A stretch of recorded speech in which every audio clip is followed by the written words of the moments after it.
Good morning, everyone. It is Friday, March 27th, a rainy day, but I'm not complaining. Hopefully some of the snowbanks will be gone after today.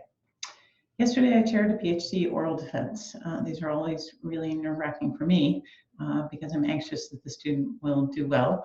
This was even more so as I had to deal with the technology at the same time.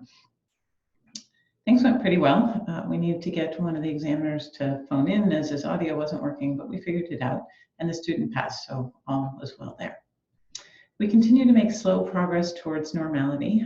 First full week of remote classes seems to have gone off better than anyone had expected, and we'll see what happens over the next few weeks. Unfortunately, we still don't have a good handle on the timeline of the closures and when we might be able to get back to something like normal again. As I mentioned before, normally once a crisis is over, we get back to our day-to-day work. This isn't the case here as we have our crisis continuing, but now are needing to get back to the day-to-day work at the same time. It just won't be possible for all of us to keep up the same level of performance on all of the things that we're going to have to do. One thing I've learned over many years is that done is better than perfect. We're all going to have to do the best that we can with the time and energy and concentration that we have at the moment. Finally, I want to talk to you about a phenomenon called the fundamental attribution error. This is a tendency that humans have when they observe someone else's behavior to attribute it to a fundamental personality trait of that person. So, for example, the person cut me off in traffic, so she's a jerk.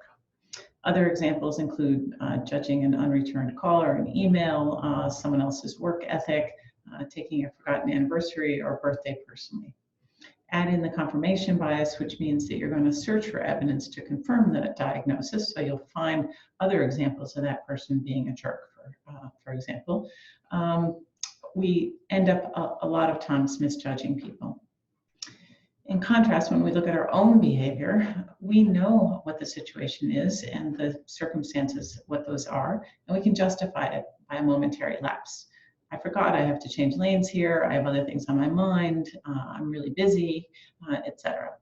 So when we're observing others, we tend to attribute their behavior to fundamental personality traits. When we observe our own behavior, we tend to attribute it to situation or circumstances. So what I try to do is to try and take the other person's point of view when I'm looking at their behavior and try and figure out why they might be behaving in the way that they're behaving in that particular situation. Remember, almost no one thinks that they are a bad person. So this sort of empathy is actually something that helps me get through a lot of difficult situations, and hopefully it will be of some use to you when you're trying to navigate through some very difficult times. Let me know if you have any questions on the fundamental attribution error. I could probably give you a nice lecture on it, but I'm trying not to put slides into my morning presentation. I won't be doing updates over the weekend, so see you on Monday. Take care, stay dry, stay safe, and stay home as much as possible. Thanks.